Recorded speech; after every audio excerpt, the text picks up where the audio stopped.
What's up, guys? Welcome into Packers Total Access. My name is Clayton. You can check us out on packernet.com. Find me on Twitter at Packers_access. Joined alongside Jacob in Wisconsin. We got Emilio in Tennessee here to talk some Green Bay Packers and on this glorious May the 22nd here. Boys, we're almost to Friday. We just about made it here through the work week. Oh, yeah.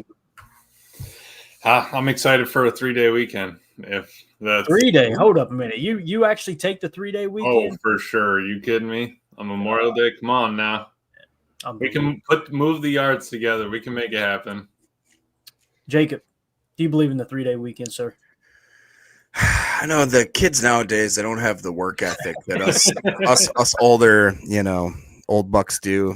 Emilio needs that extra day of rest because he can't hack it. His hands, he probably don't even have calluses on him, to be honest. Yeah.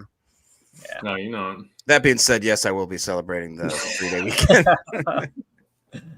All right. Well, like I was telling the guys offline here, fellas, ladies and gentlemen, we're battling a little stomach bug, so hopefully we make it through this thing here. About 10 minutes ago, thought about just canceling the show, so I didn't throw up on the keyboard, but we'll see if we can get through. All right. We got a couple of topics I wanted to hit on. I'm really excited about. First of all, I'm excited about not looking at the chat, seeing some of the conversations going on in there. Every time I glance, it's gotten worse. But nonetheless, I figured we'd go back last year and let's talk about 5 key losses from the season, including the playoff loss there to Philly, and see if we can kind of come up with, okay, what happened in those games type thing. You know what I mean? As we get ready to gear up for OTAs next week, and then obviously mandatory mini camp around the corner, and then training camp here in July, so we can kind of see how everything unfolded in that regard. Before we do, though, we got a couple of chats in here. Greg Rice, it's funny how the NFL Commission approached Detroit for seeding the playoffs and Green Bay for the tush push ban instead of putting his big boy pants on and championing them himself.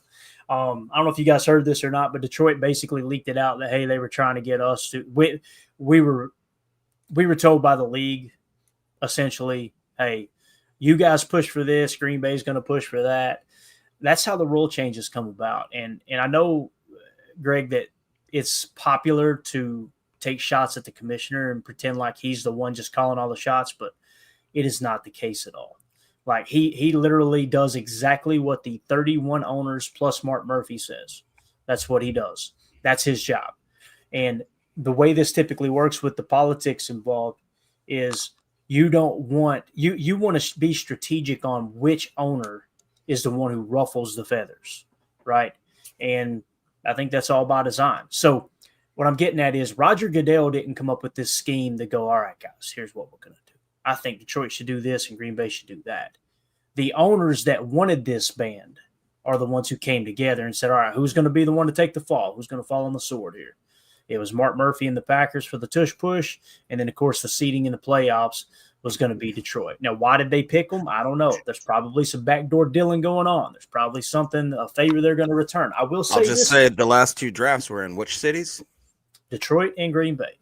So there you go. It makes a lot of sense, right? And again, I understand it's popular to take shots at Goodell, and it's fun. I enjoy them booing him. I think he's done. I think he's done a great job as a commissioner, me personally. But if you don't believe it, look at how the game's grown. Look at how. I mean, of course, it's hard to wreck this ship, right? With how popular the NFL is. But that's typically how this whole process works when it comes to the rule changes and all that stuff. So, Clayton, I got an update real quick from what I can only imagine is a Birds fan. Tyler Havel, not going to have you on much more music. He says, you can't take the Eagles down, go Birds. He also said, you can't take the Eagles down, go Birds. And then he came back with a brilliant comment saying, you can't take the Eagles down, go Birds. To which Chris the Casual End said, whatever, Bird boy, it's a new season. I got to check some of that music out, to be honest with you, man. I bet there's some bangers on that album. You just know it, right? I mean, look at the album cover there, right? Yeah. He's a DJ. Like it might be the soundtrack to an old Ron Jeremy movie or something. I don't know. Maybe you could put in a good word for him. Doesn't the Oval need a new DJ or what? We're working that out, Emilio. All right. We're in contract negotiations. Yes, exactly. Now, hey, listen, Tyler, congratulations on the Super Bowl victory, man. That's all I got to say. So, nothing but respect for what the Eagles accomplished. It's just you guys just continue to embarrass that organization with how you fan. There's no two ways about that. I mean, you should be going and just basking in the glory in a respectful way, and instead you guys continue to show your asses, and you've become this fan base across the league that everybody just can't stand. We can't stand the Chiefs out of respect and what they've accomplished. We can't stand the Eagles because, boy, you guys want to run everybody's ass out of town the second things aren't going good. And then it's amazing. Nick Sirianni was on the hot seat first quarter of the season. Y'all were ready to fire him. I remember all of the headlines. I remember the tweets. All of a sudden you win the Super Bowl and it's, yeah, we got the best coach in the league. Woo! It's funny how remember there was so much drama even in the beginning of that season about how the players had stopped playing for him, how they lost the locker room. And Jalen Hurts and A.J. Brown hate each other. And listen, I remember Eagles fans calling for Jalen Hurts' job. Funny how that changed too. Just saying. So anyway, you guys keep being classy over there. And again, congratulations on the Super Bowl victory, though. No doubt about it. Greg Ross in the chat says, Clayton, are you going to Lambeau for the Notre Dame Wisconsin football game? That is the plan, Greg. We're now it's going to be in 2026. I got all excited. I was thinking it was going to be this year. I'm like, I don't remember this being on the schedule. This is awesome at Lambeau Field. Let's go. And then I looked up and was like, oh yeah, that's right, it's 26. So yeah, we'll most likely be attending that one. Maybe we can group it up and do something productive while we're in Green Bay as well. So that should be fun, though. If you guys haven't heard, though, Notre Dame traveling to Wisconsin to play the Badgers, and it's going to be at Lambeau. That'll be a blast. So 2-0 for this says, just do it, Clay. If Myers can throw up on the ball pre-snap, you can throw up on the keys. Keep the show going, right? Appreciate that, 2-0 for this. Thank you, man. There's nothing better when you feel extremely nauseous than people just making a joke out of it. You guys know that. Jacob was at the club last night and had that happen, as a matter of fact. You eat one wrong buffet, and all of a sudden you don't ever want to eat the buffet again. But I tell you what, it's a good buffet. You just got to bring some Pepto-Bismol. A-Fam in the chat says Luke Fickell needs to go. He said package him and Matt LaFleur together. So there you go. A-Fam in here doing his Kansas City Chiefs spiel, his shtick, right? Always. So, all right. Let's talk about last year. Does that sound good, guys? You want to kind of hit on some of these losses from last year? All right, come on now, guys. Let's straighten it up. No, that's on screen. So the 5 losses that we're obviously talking about here, 5 of the losses we had, with the Packers finishing with 11 wins last year. Let's start in Week 4 against Minnesota. All right. And you see the Packers only lost by 2 points to Minnesota. You look at some of the key statistics that was in, like I said, Week 4, September 29th. Love ended up throwing for 389 yards. Josh Jacobs only 51 yards rushing. And Jaden Reed, I know everybody's ready to run him out of town, had 139 yards receiving in that game. So obviously you see the numbers there and you think, boy, Josh Jacobs didn't show up. But I would venture to say it was probably way further from the truth. Minnesota probably loading the box, if I remember correctly, and trying to stop the run. And then, of course, forcing the Packers to be maybe a little more aggressive than you would want to be. Now, if we go to the box score here, let's kind of see the thing that I like to look at the most here, and I apologize for the ads. There's nothing we can really do about it, is the turnover differential. Let's start there. As you can see, Green Bay ends up losing the turnover differential 4-3. So when you look at the box score and you see that Jordan Love had almost 400 yards passing and Josh Jacobs struggled to run the ball, you think, all right, it's kind of on the running game. But when you look at the turnovers, there were 3 interceptions thrown in that game. So it's obvious the reason you lose that game, if you just turn the ball over one less time, you probably win that ball game. You don't lose by 2, right? So that's the big thing that sticks out to me there. Is there anything you guys want to look at statistically there in Week 4? And again, it's not to harp on these losses. It's to kind of look back and go, okay, why did we lose that game? And I imagine by the time we get finished, you'll probably come up with a common theme. Go ahead, Jacob. I know this is your second favorite team in the league here with the Vikings, but yeah, it's a tough one to look at. I remember watching this game and immediately just being frustrated. You look at that box score there, the 14-14 going into halftime. I think it was pretty well. Most Packer fans were like me. We were kind of hanging our heads. We're thinking this team's going to get trounced, man. And then all of a sudden, sure enough, that fourth quarter where they come around and score 22, they make it a game. As you said, -1 turnover. I think the Packers have the momentum to probably pull away in this game. That rushing comparison there, the Packers didn't quite, run out of the barn with 86 yards compared to the Vikes 120. But and then the penalties, pretty even keel. I think this ties in with a segment we had just recently where we graded Jordan Love, and decision making was a big one. Accuracy was a big one. And I was a little more critical than I wanted to be. I was a little more critical than Mr. Just no child left behind Emilio. He's passing everybody through. But I graded him a little bit harsher. And it's the decision making. I think we see it right there in that game. That's a highlight of a game that we don't want to see, those bad decision panic mode. I think I saw Elijah saying Love making bad decisions in panic mode. When he's on, but the panic mode is horrible. And I agree with that. I think it's not even necessarily panic mode. I think it's I got to do too much mode, because I don't see him as a guy that panics. I think the poise, as we've talked about, is there, and him not being over emotional, him not losing his cool, whether it's for good or bad. I think it's more of just him not having, I don't think it's panic. I think it's more of just forcing the ball, trying to make too much out of nothing. Too much, right? Putting the world on your shoulders and saying, I got to do this with every throw. But what do you think, Emilio? And I think schematically too, Emilio, and I'm sure you agree. When you think he's doing too much, it's like he's staying locked into those deeper targets long, and he's not getting to the check down on time. You know what I mean? Yeah, right. Because it develops, right? If he's waiting for that long bomb, it's going to take a minute to get out there, and you're asking the offensive line to hold it longer. You're not selling it as much. We're not running as much, many drawn out play fakes. So you're kind of sitting there knowing it's passed. They know they're in coverage, and the defense knows that they can get to you. And yeah, footwork, you're chasing all that down. I think, when Ryan was cutting up Matt's interview, you were kind of talking about that. Let's keep the footwork down. Jordan knows every bit of this offense. But yeah, there's always something that he can refine and get better at with that. My point was always going to be, until that gets cleaned up, the penalties. I think this was one of our lesser games, and we had 8 of them in the beginning of the season. So that's still a problem. And I know that, we didn't get into the numbers specifically here, but I'd love to see those third down numbers, and kind of see where we were at there. I think that was a lot of our issues there this past year as well. Yeah. Dead Fish in the chat says Jacob is not going to get a lot of carries when you're down 3 or 4 touchdowns. A great point, Dead Fish. And if I remember correctly, we battled back too. And obviously it was one of those, like, I was happy with the way the team fought back at the end of the game, as opposed to rolling over, Not mad at the red zone though at 4 and 5. I mean, converting it is huge. We need to have the gold zone back again. Gotta have it.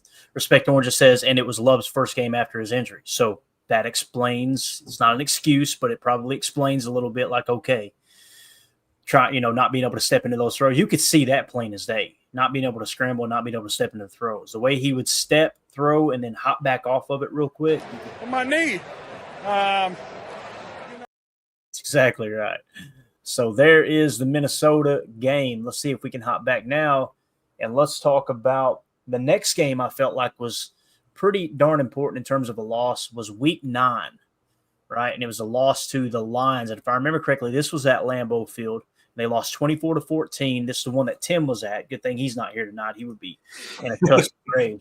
But you guys remember piss pouring the rain, right? And before we look at team statistics here, the thing that I remember the most was it felt like Detroit was just playing not to lose, and Green Bay was way too aggressive. And that, I remember the pick 6, right? Was it Kirby Joseph, I believe, that had the pick 6? I think it was, where Love just scrambled out the ball. It was like Josh Jacobs wasn't even supposed to be in that spot on the route anyway, and he just kind of sees him, panics, throws it. And again, pick 6, that's going to, that's a 6-point swing, obviously. Some would say a 12-point swing. But when you look at the turnovers, once again, Green Bay had 1 turnover, and it was an interception thrown. And if I remember correctly, there it is, the defensive touchdown. That was the pick 6. So when you look at this, you end up losing by 10 points here against Detroit in the rain.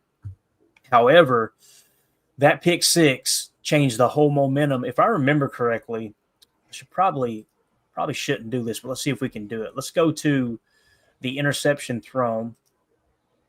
Yeah, so that's what made it 17-3. And if I remember correctly, it was right before halftime. Yeah, middle 8. Right. That's right. Oh my God. Yeah. Yep. You lose on one play, you lose the middle 8 and the turnover differential. The two of the most important aspects to win a ball game, right?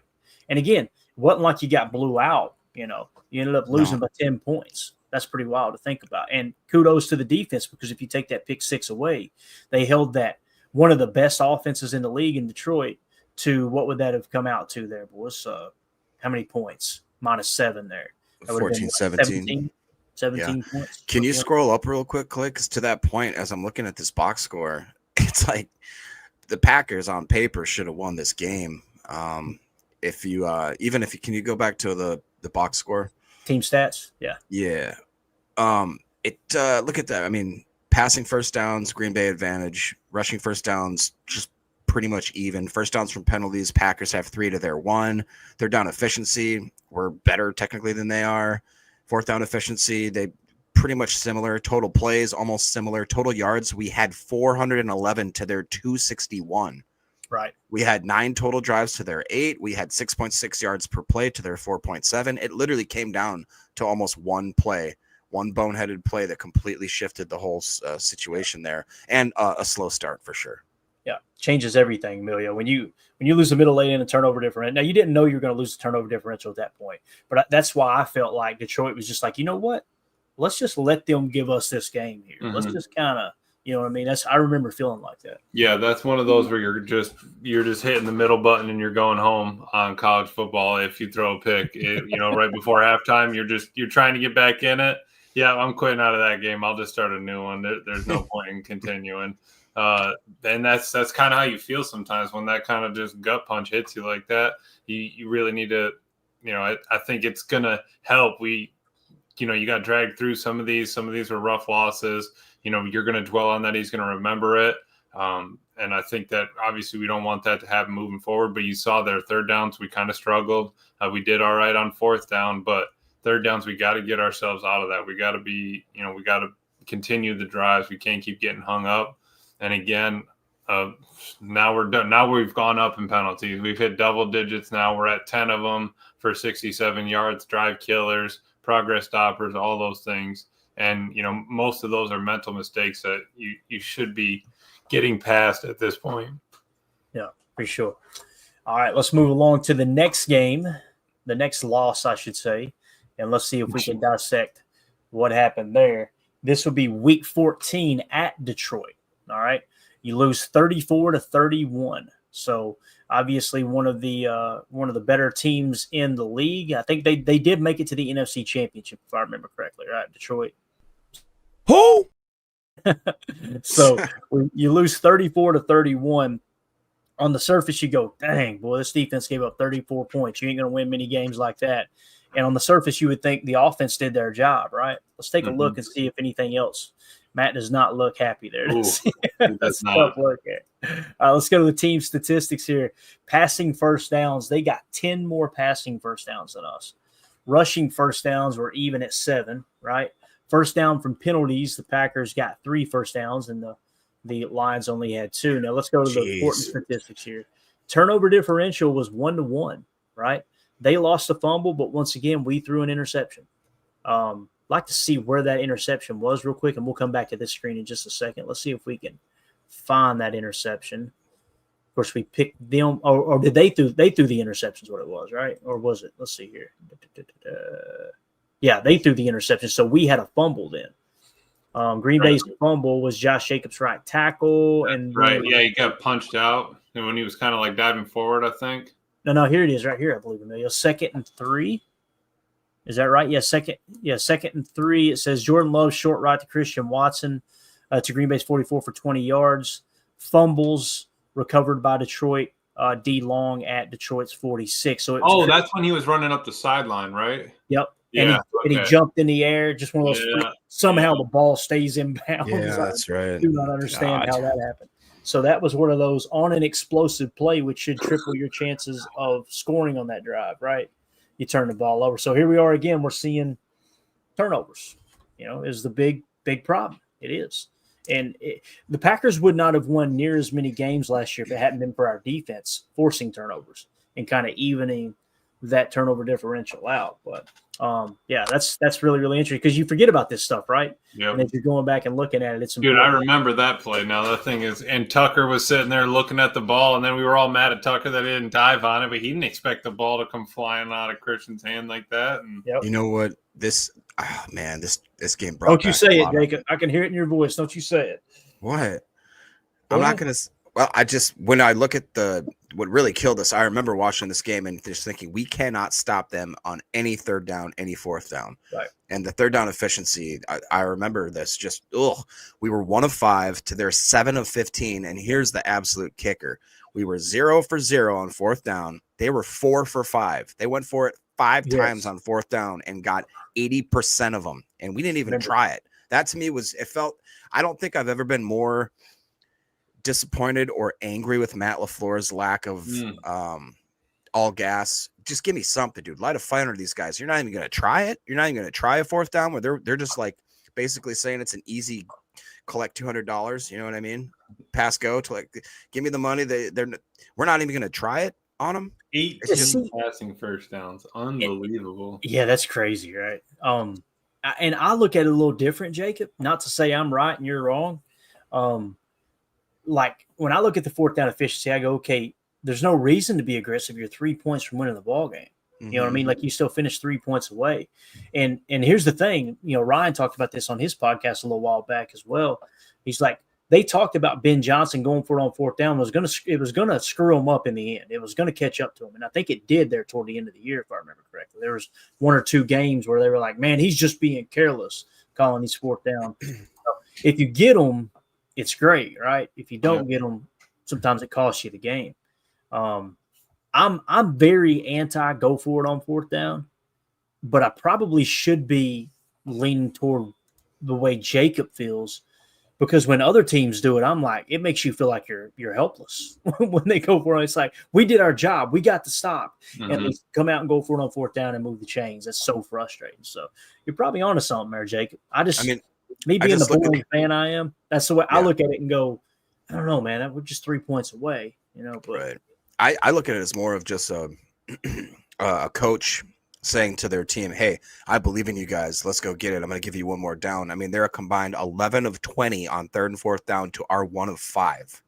You know what I mean? That's just, to me, drastic. If they're going to start doing it, we've got to at least match that intensity is what I would argue, but I understand.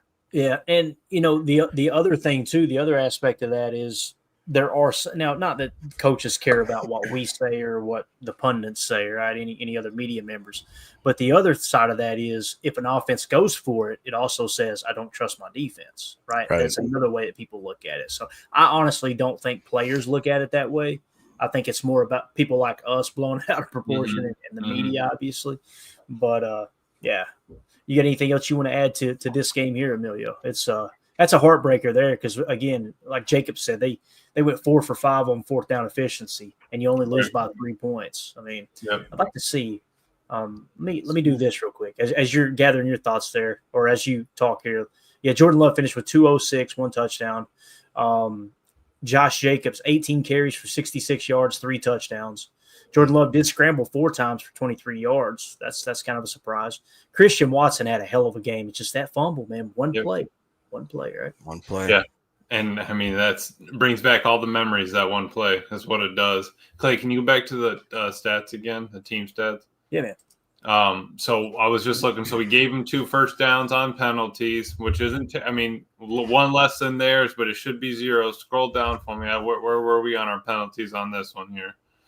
Penalties, 7 for 59. It's tied with the amount still leading in the yardage, though. And again, we can't just be shooting ourselves in the foot like that. That's something that is just drilled in OTAs now. Matt's like, all right, we had a problem with penalties this past year. We need to get that taken care of. We can keep that 5 and under each game. I'm happy, right? Yeah. But we started off the year 12, 13. We went down to 11, 10, 8, went back up. So we just kind of need to narrow that in, unless you're taking off somebody's head because they deserve it, right? And it's a reactionary penalty, okay, but all those pre-snaps are just That's got to go. Yeah. No doubt, man. And again, the time of possession too. Yeah, I was looking at that. Somebody said it earlier in the chat there. You're talking about 13, what is it, 13 minutes? Well, let's call it 12 minutes just to undershoot. I mean, that's darn near a whole quarter, Jacob. That's all. I mean, you're talking about 12 minutes of the game. They had the ball longer than us. That's tough. What's crazy though is statistic that if you just split that and they had the ball 6 minutes longer than you did, you probably at least tie or win the game, right?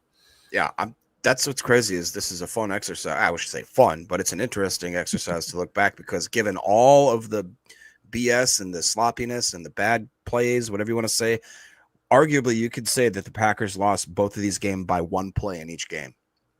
The interception pick six in the one, and then what did we just talk about in the other one? Time of possession. Time of possession, and then also a stupid boneheaded, fumble and all that kind of. It's weird how you look back and it's so easy to see like, oh, that's where the game turned. You know what I mean? Right. Yeah. All right. Moving along the next game. So again, for me, I think the key thing that went wrong in that game at Detroit will be the Christian Watson fumble. Is there anything else you guys feel like was equally or more important in terms of the outcome? Because it does kind of feel like that's the one thing that sticks out to me. Yeah, I think so. No, that and a slow start. No points in the first quarter. That hurts. Yeah. All right. So far we're 3 games into these 5 losses. And it's literally interception, pick six, Watson fumble. It's all about turnover so far. So time of possession, of course, that's kind of comes into focus there as well with the turnover. So let's move along now to week 17 at Minnesota. You lose that game 27-25. All right, on the road in Minnesota. That was week 17, December 29th. Jordan Love only 185 yards passing. Josh Jacobs 69 yards rushing. So it sounds like your offense really struggled here. I'm trying to figure out how we scored 25 points with those kind of numbers, but let's dive into it and see. Let's start with let's go to the box score first, and we'll go to the team statistics. Jordan Love, 19 of 30, 185 yards, 1 touchdown, no picks. He was sacked 3 times as opposed to Sam Darnold, who was sacked once. And Sam Darnold carved us up, 377 yards passing, 3 touchdowns, 1 interception, right? This might be one of those rare games where you win the turnover differential and lose the game just because the other team was moving the ball so darn much. Josh Jacobs, 17 carries for 69 yards. Romeo Dobbs was the leading receiver, 7 catches for 58 yards. Tucker Kraft had 2 catches for 53 yards. Jaden Reed was targeted 4 times. It's probably one of his worst games of the year. Targeted 4 times, only 1 catch for 6 yards. On defense, I'm trying to see if anybody flashed there. Carl Brooks had a sack. That was the only sack of the game. And in terms of interception, Cooper, did you see Cooper's game? He had like 11 tackles, 4 for loss. Yeah, 8 of them solo. Yeah. Cooper showed up to play, no doubt about it. Rashawn Gary, 2 tackles for a loss as well there. Those are the 2 that stick out the most probably. Interceptions, Carrington Valentine did have a pick, and he returned at 31 yards as well. So Carrington Valentine ended up in the stat column. Let's go to the team statistics and see what we got shaking here. Passing first downs, they beat us by 9, 20-11, right? Rushing first downs, it was tied at 4. Let's go to the turnover differential real quick.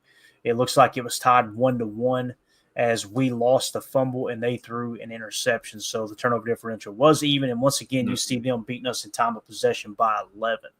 What sticks out to you guys here? Pretty even across the board with the penalties. Again, you're seeing an average of 7 penalties a game. You seeing that? Yep, 7 penalties a game, still over in yardage. I don't think any of these losses we've had less penalties or less penalty yardage than the team we went against and lost to.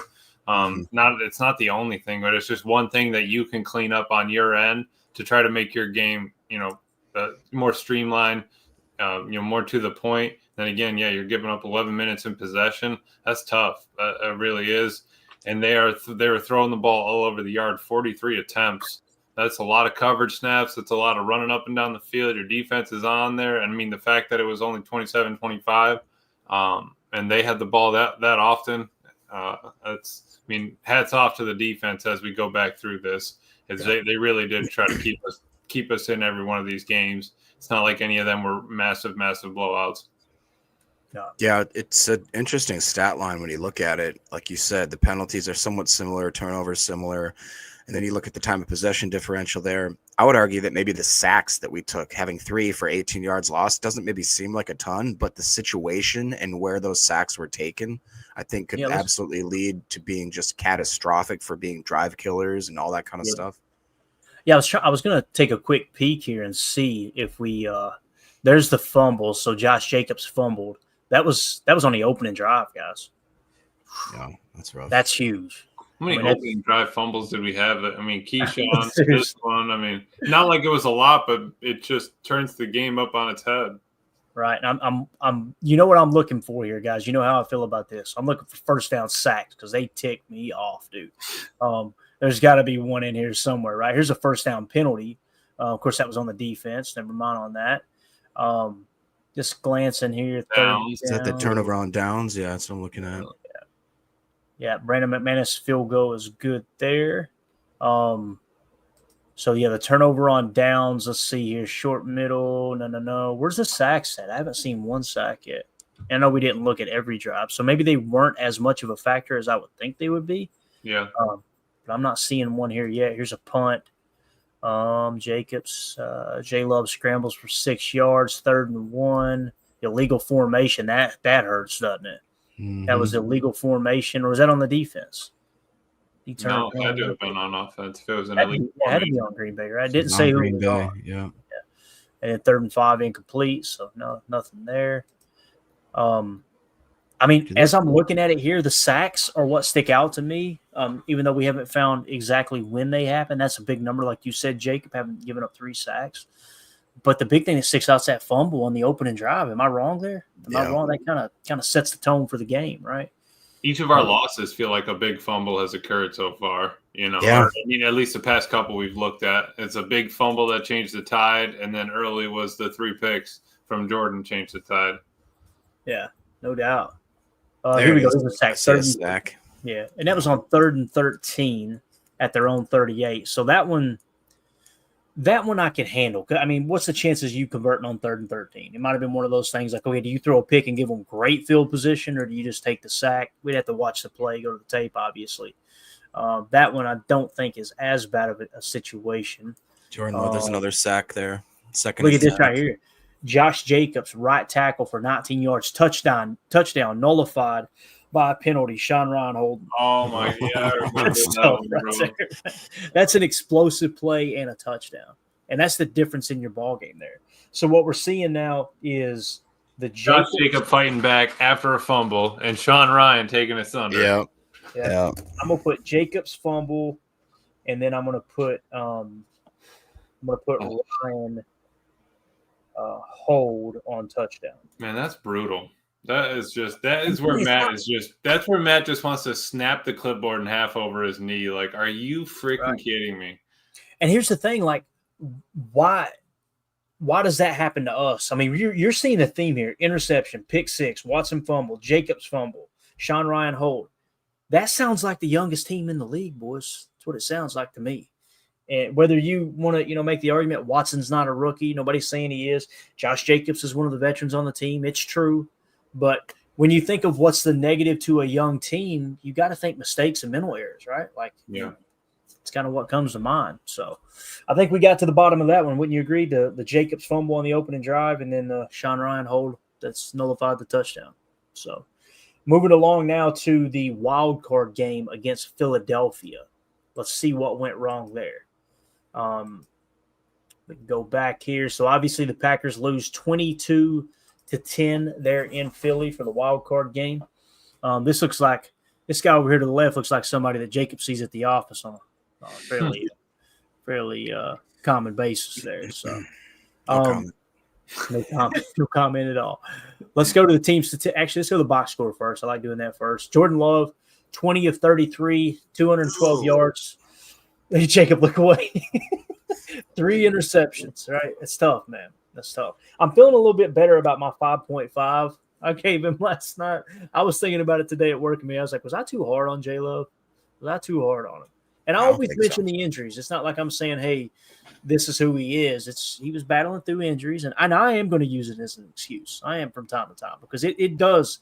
You're not able to drive the ball. You're not able to scramble. You're not able to play under center and run that wide zone boot. I mean, you're not going to convince me it doesn't come into factor here, right? But Josh Jacobs, 18 carries for 81 yards and a touchdown. It's easy to look at that and say the 3 interceptions.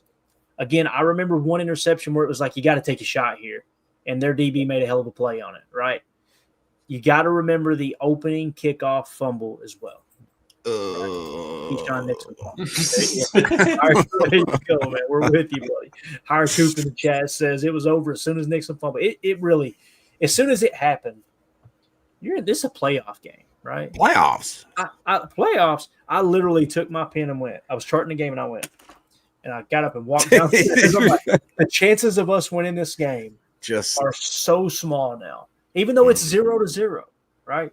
It's still so small. So it's tough, man. You know what's tough too is like just real quick when you look at that, the Philadelphia Eagles, they were not that impressive. Hurts had 131 yards passing. Obviously, Saquon had a great day. They didn't have another receiver over 55 yards. They caught more than 4 balls. They did not blow us out of the water. We absolutely lost this game. And it kind of goes hand in hand with the cornerback conversation we've had, the DB room. Like, I don't look at our DB room and go, no, what are we going to do if Jair's here? He wasn't in this game, right?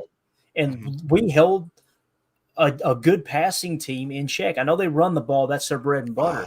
But Devonta Smith and like I said, we held A.J. Brown to 1 catch for 10 yards on 3 targets. Yeah. Like, it's the fun. And even their running game, the bread and butter of their team, they had 50 more yards than us on 9 more attempts. You give us 9 more run attempts, I'd say we can get close to that. We can get 30, 40 yards out of that, no problem. Yeah. So, and 2-0 for this in the chat makes a great point. Nixon got drilled in the face by the crown of a helmet. Should have been a penalty. I don't blame him. Also, remember, it was worse than that. Look at this. He recovered the fumble. He recovered it, and we reviewed it, and we clearly saw it, and they were just like, nah, dude, right. I lost my mind. Yeah. I lost my mind right there. Oh, no. Like, Emilio, anything that could have went wrong in that game went freaking wrong. Dude. Yep. Yeah, it was just not meant to be. There was just too many forces working against him. And, again, that's going to get you, those calluses that Jacob doesn't have. That'll get a couple calluses on you after, a couple losses like that. They're going to remember that this year, man. They absolutely people pay good money for smooth hands, Emilio. Easy, killer. Easy. All right. So, again, looking at the easy statistics here, turnover differential, you lost it 4-0. I paused for dramatic effect. I thought the stream cut out. I was like, oh, no. I mean, when you lose the turnover differential, I wish somebody, if y'all could find the number for me, I always try to quote it, and I don't know the exact number, but it's something like Bill Parcells used to recite it to his team back in the day. If you lose the turnover differential by or if you win the turnover differential by 1, you've got like an 80-something or a 70-something% chance of winning. If you win it by 2, it jumps, I think, into the 90 percentile. Like, when you lose a turnover difference, I don't mean to laugh, but 4-0, like a negative 12% chance of winning the ball game. Like, It's crazy, absolutely crazy. So even with that, we almost had identical time of possession. Mm-hmm. Like, it's tough. Penalties were equal.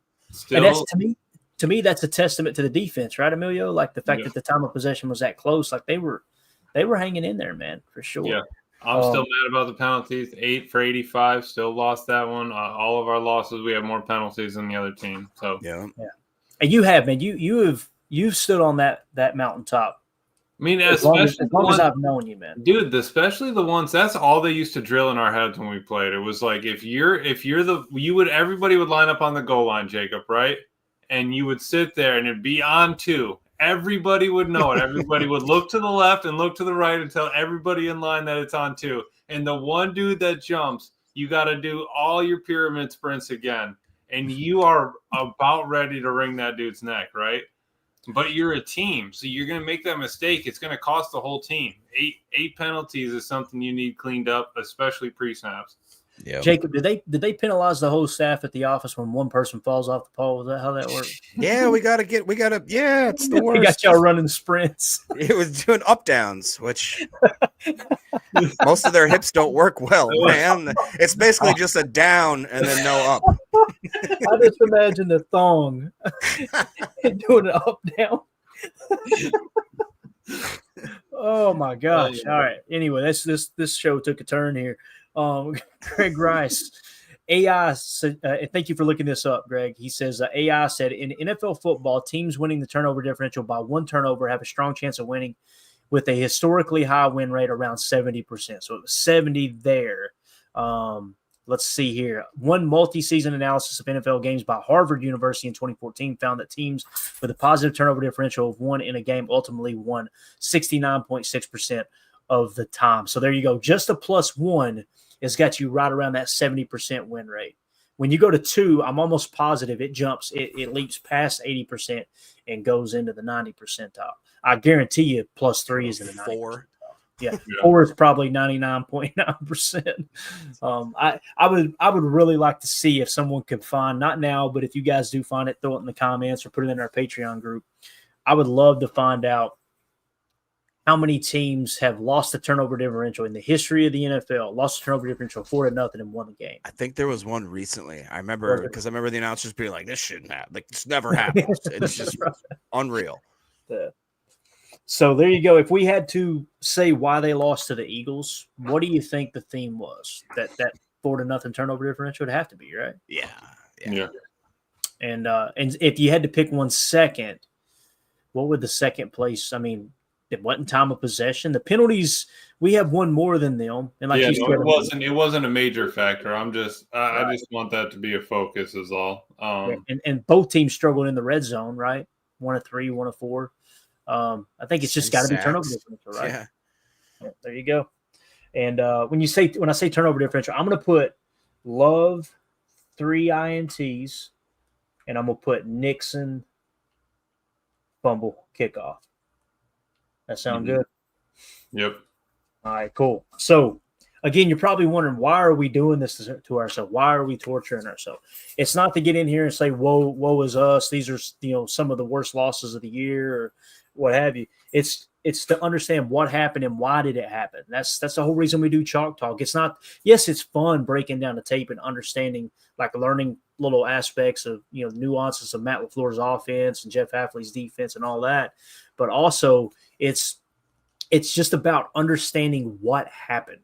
What happened? Why did it happen? Why did they lose these games? Here's what we came away with in this exercise. Week 4 against Minnesota, interceptions, right? That was the big thing. The interception. Week 9 against Detroit, pick 6. Once again, interception. Week 14 at Detroit, the Christian Watson fumble on the explosive play that probably would have won the ballgame for us there on that drive. Week 17 at Minnesota, the Josh Jacobs fumble on the opening drive, and the Sean Ryan hold that negated or nullified the touchdown run by Josh Jacobs, right? Like you said, Amelia, I love how you put that. It's perfectly put. Josh Jacobs battling back from that fumble, right? Mm-hmm. And then, of course, Sean Ryan gets called for a hold. And listen, there may be a debate. We may go look at the tape, but it wasn't really a hold. I got you. I understand. If that's the case, wash it clean. You guys be the judge of that. If it's a penalty, if it's called a penalty, I'm going to consider it a penalty. You know what I mean? It is what it is. You gotta just get past that. And then of course the wild card matchup there against Philly.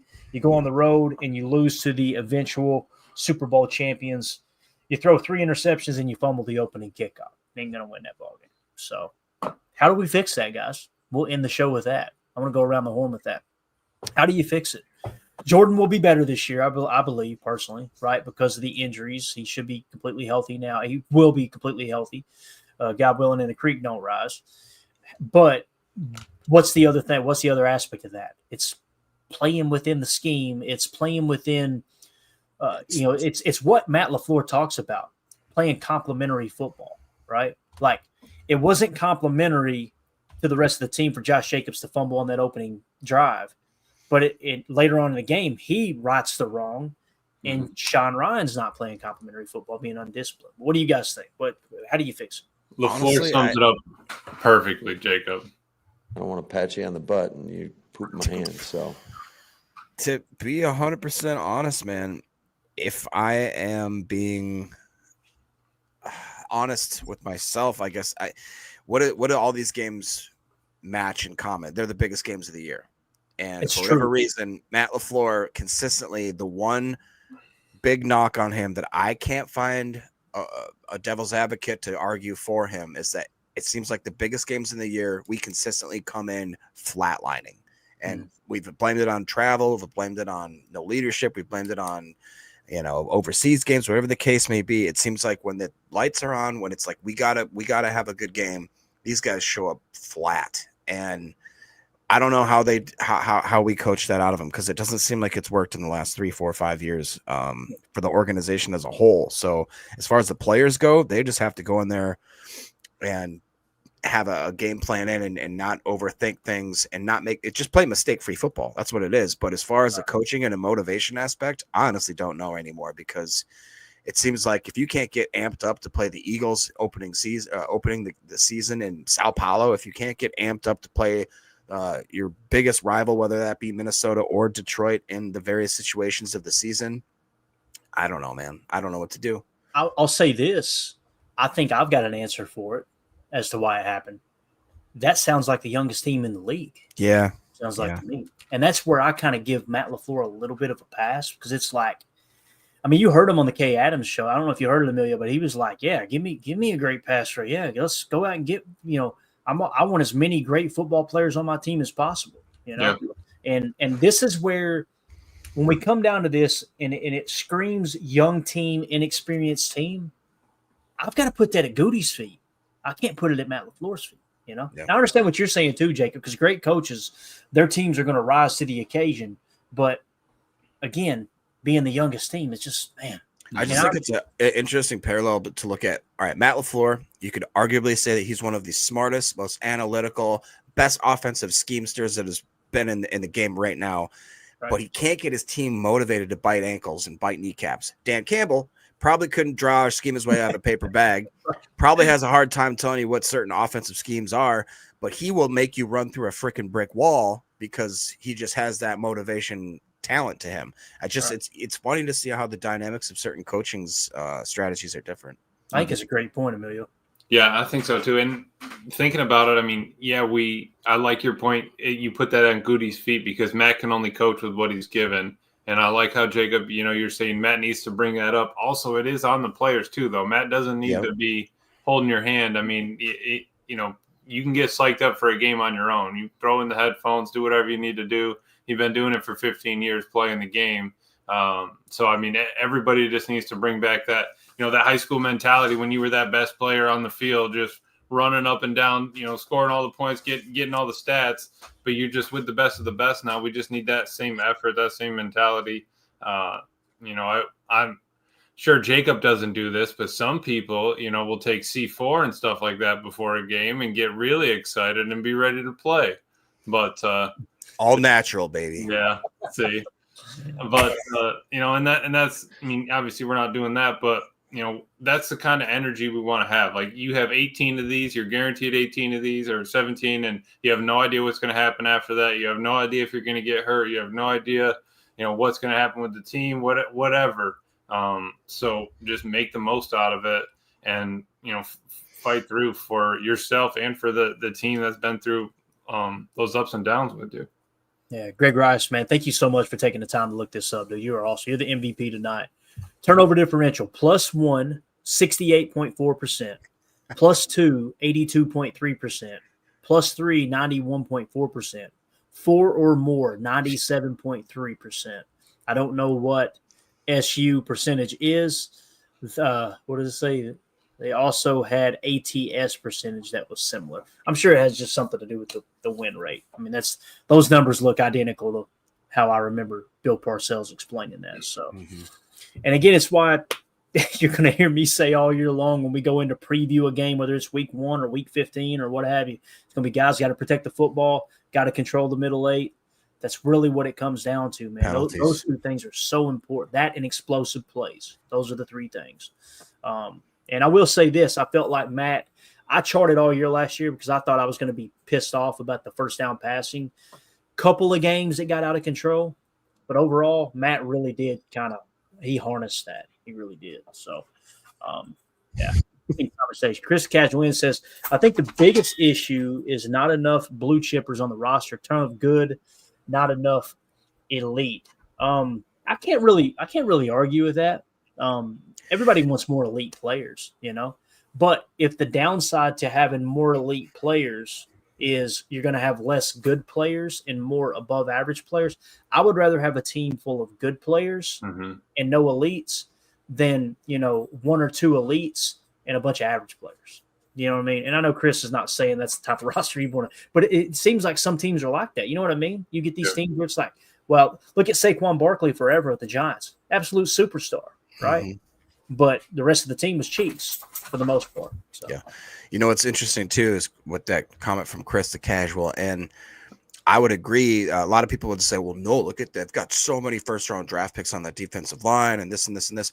Well, I also shared a stat. I think I sent it to Clayton a few weeks ago where the Green Bay Packers have the least amount of top 10 draft picks of any organization in football in the last 30 years. So we literally don't have the opportunity to draft blue chip players. The earliest we're there is getting the 12th spot overall, 18th, 20th, 24th, 26th. That's typically where we're harvesting the blue chips. And even then, Goody and Ted Thompson has been able to find those diamonds in the rough that I think a lot of organizations haven't. But yeah, you're right. We're not finishing in the bottom 3 of the league, so we're not drafting in the top 3 of the league. It's just that simple. Right. Chris Casuan says 49ers Clayton. Is he saying that's a team that's got elite players? Is that what he's saying there? I don't know. And I'm not trying to scold anybody. I'm not trying to when you put a comment in like that, give me a little bit more detail because sometimes, listen, I'm an idiot. I'm a moron. And I'm going to go, I'm not sure what they meant there. So more info, the better there. I'd like to know what he meant there because let's think of the 49ers roster and how it's constructed. Of course, last year it fell apart, right? Yeah. Now they're dumping over $50 million into Brock Purdy. And I think I'm the only person here that believes he's worth it. I'm probably going to get scolded for this. I do. I think he's a top 5 quarterback in the league. That's me personally. I think him and Jordan Love, there's times that Purdy is better than Jordan Love because he protects the football, right? And the argument against Brock Purdy is he's checked down Charlie, right? Yeah. What have we said all year? Jordan. Take the check down. Take the check down. Right. So, it is what it is there. Let's see, here we go. A few elite, the remainder okay, not good. Gotcha. Now, when you look at that, the few elite, what did the 49ers do last year, right? Now, you can say they were banged up or what have you, but like Christian McCaffrey, he's a stud when he's on the field, right? Yeah. Seems like his whole career he's been kind of riddled with injuries, right? Who's the next best player? It was Deebo Samuel forever. They've gotten rid of him now, right? They got rid of who was the other receiver, Brandon Ayuk, right? So who are the elite players, I guess is my question on the 49. And I'm not doing this to be asinine or anything. I'm genuinely asking, like I'm trying to understand, okay, Nick Bosa, he's elite. There's no two ways about that, right? Nick Bosa, one of the best edge rushers in the game. Brock Purdy, I think you got to consider him in the conversation for elite, me personally. Doesn't mean he's got elite skill set, but the way he's played, I mean, he's done some wild. If you go look at his statistics, I think you'd be surprised with just It still got Kittle. They let Dre Greenlaw run. Yeah. And they got Fred Warner, who was Warner is probably the best linebacker in the game. Yeah. This is going to be an interesting year for the 49ers. It really is. Because we're either going to go, it's over. They're going to have to tear this thing down, or we're going to go, I'll be damned, they were just banged up and they're right back in it. Because weren't the Bears talking last year like, oh, we're going to get Kyle Shanahan up here. He's going to save the day. Like, okay, man. You're over here. Get ready to go. Exactly. Oh, man. I think we hit on everything pretty much. I was trying to go through here. Greg Rice says United Bates, member 1 year in 2000. Titans won despite a -6 turnover differential against the Cleveland Browns. Dang, 24-10. They lost the turnover differential 6-0 and still beat the Browns 24-10. That is nuts. Yeah, Greg, what are you doing trying to take content away from Bates like that? Oh, no. Whoa. I see he tagged him, but Greg, you wanted us to put your chat up, okay? You did one of those reaction videos, bro. You just stole. You're an amazing person. You know that, don't you?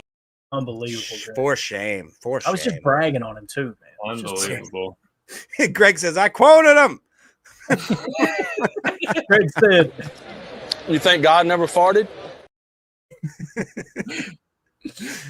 All right. Anything else you guys want to hit on before we wrap up here, man? This was fun. Did you enjoy this? Be honest with me. You can tell me now, Clayton. This sucked. I did. It's nice to figure out what happened. It's Monday morning quarterbacking to the 10th degree, but I like it. Got me upset though, Jacob. Man, I forgot about the Christian Watson fumble. I just watched Keyshawn Nixon one. Yeah, I forgot about that. Josh Jacobs fumble. Washed that one out of the head, and but that's exactly what they're doing. They're going back and watching this tape. Everyone's, how many times they probably watched full games from last year.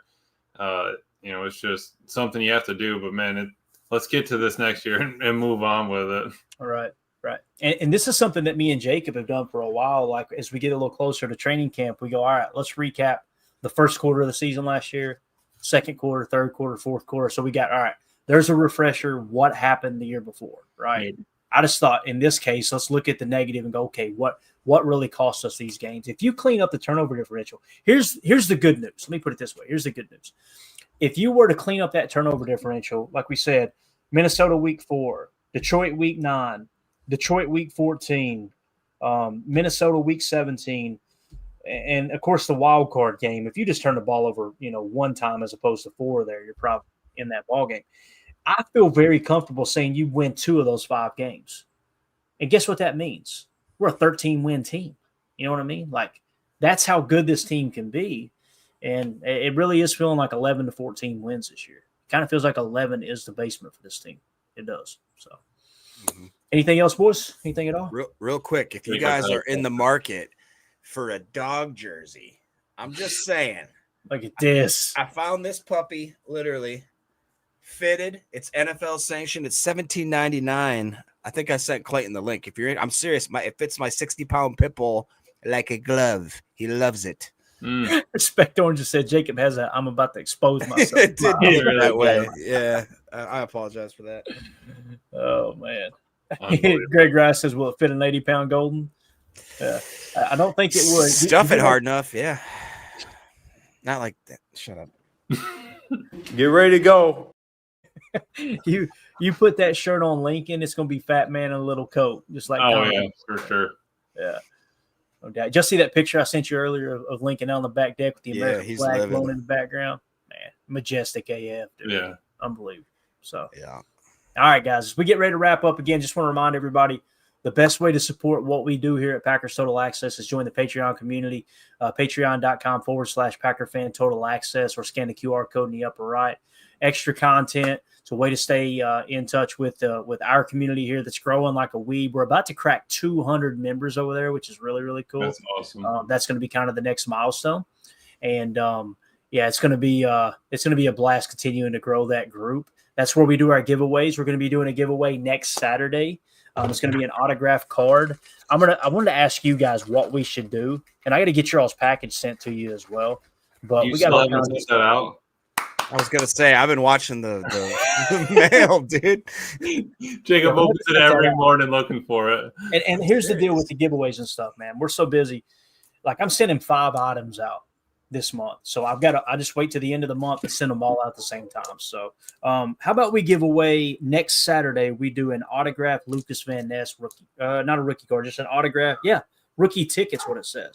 Ooh. So pretty sweet. I don't know if you can see it or not, but that's a pretty sweet one there. Okay. The dogs are excited about it. You hear them? Yeah, sure. So that'll be the giveaway next Saturday. Will be an autographed Lucas Van Ness rookie card. Now, here's the deal with it.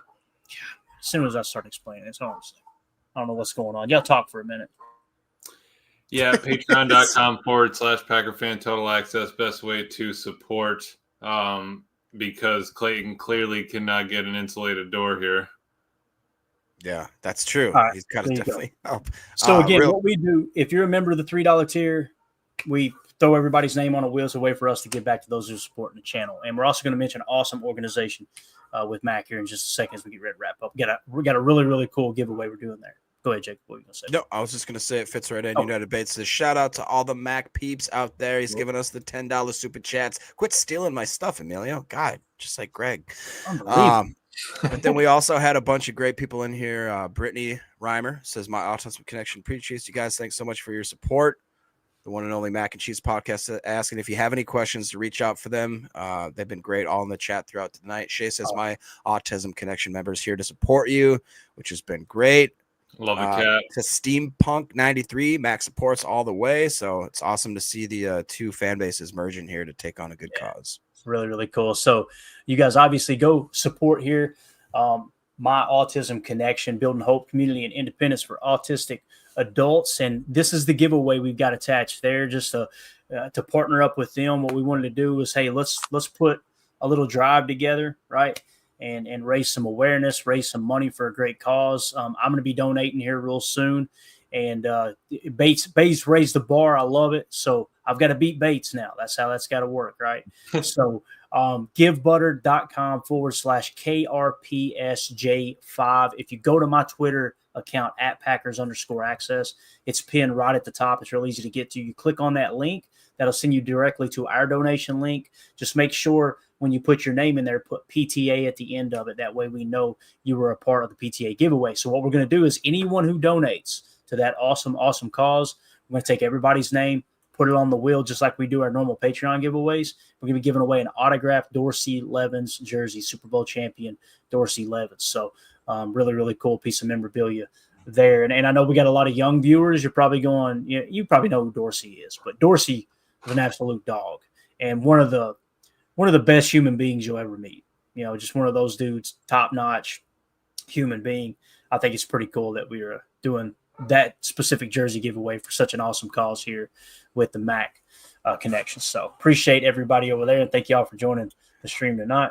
And then one more, Clint threw in a $10 super chat and then came back and said, you guys are doing good work, I believe, towards Mac. Definitely not to us, but towards Mac. Right. So yeah, no, the show sucks, but yeah, where Mac's definitely doing a great job with what they're doing, making a real difference in this world. We just get in here and get overly emotional about the Packers. That's all we do. So all right, gents, appreciate y'all. Thank you for your time. Everybody in the chat, y'all are awesome tonight. Greg Rice, shout out to him for taking the time to run down that information.